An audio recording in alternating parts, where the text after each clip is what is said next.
Welcome back to the Fox Television Center and Fox NFL Sunday. All right, folks, the marquee matchup today features the Eagles and Redskins, who share 7-3 records and the top spot in the NFC East.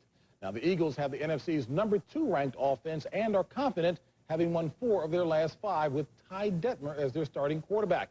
The Redskins, however, have dropped their last 2 games and enter this contest with a much different feeling. Eric Clemens joins us now from the Vet in Philadelphia. And Eric, how have the past 2 weeks affected Washington's morale? JB, I tell you, all things considered, this team feels pretty good, but things have changed as far as their performance on the football field the last couple of weeks, especially if you play on the defensive side of the football. The Washington Redskins are having some trouble, and they're entering the toughest part of their schedule here against the Eagles. They're entering that part of the schedule today, looking for some answers and searching for a way out of their 2-game slump.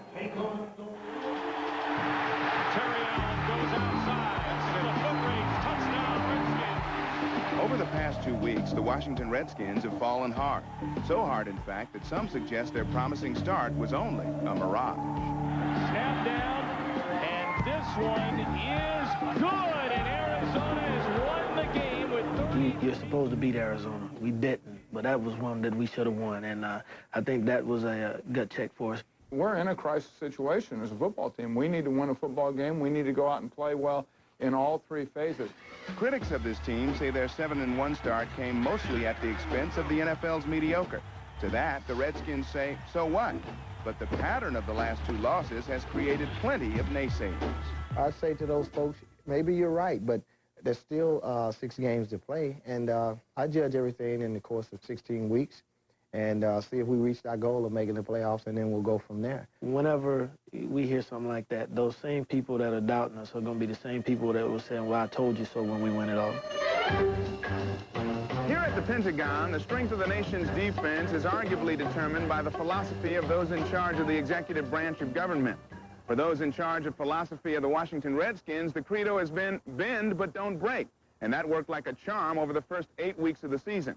However, over the past 2 weeks, the defense has bent and broken down completely, prompting some to suggest there needs to be a change in philosophy.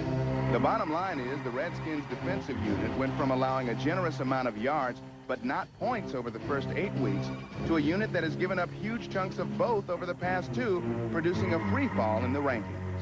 Some would say, boy, the results the last 2 weeks in terms of yardage allowed and points allowed would make one consider even slightly a change in philosophy.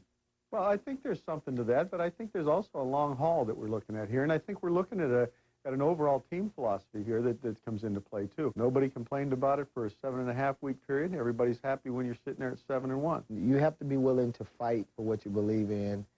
We have a staff that's that way, and I just don't think we should jump off the ship. Whatever it takes, man! Each week, find a way to create a sense of urgency. Where we've been breaking down is little details. Little things add up to a lot. Another potentially bad omen is the remaining schedule, which includes the Eagles, 49ers, and 2 games against a bunch of Cowboys who'll seek to avenge last year's sweep by the Redskins. The other side of that coin is the Redskins have won 7, and with only 6 winning teams in the NFC, 9 victories could very well produce a playoff berth.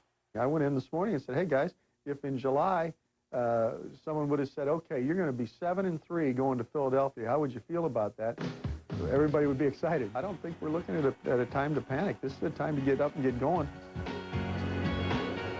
As we pointed out earlier, the Redskins are pretty confident to a man. In fact, Terry Allen told me they want to win 4 of their last 6 to be in a good position going into the postseason. But first, their defense has to get some pressure on the quarterback and handle any 4 wide receiver sets. Those sets have killed them over the past couple of weeks. That's it from here at the Vet. Now let's send it back to our Fox Television Center in Hollywood and James Brown. JB? All right, E-Man, thank you very much. And you know that's not true. That defense has been criticized even when they were winning. But no doubt Washington is better than last year, Ronnie. But during this crucial period trying to build confidence, who has to lead the way? The coach has to lead the way. Norv Turner has to get the defense to tackle. That's the problem right now. They need to tackle the football. But on the other side, if you look at Philadelphia, John Madden said it earlier about Ricky Watters. Ricky Watters is the leading rusher in the Philadelphia Eagles uniform. He will probably go out and be the best running back in the National Football League. I think he'll outrush Terry Allen today. But the problem is John Gruden and Ricky Watters have had this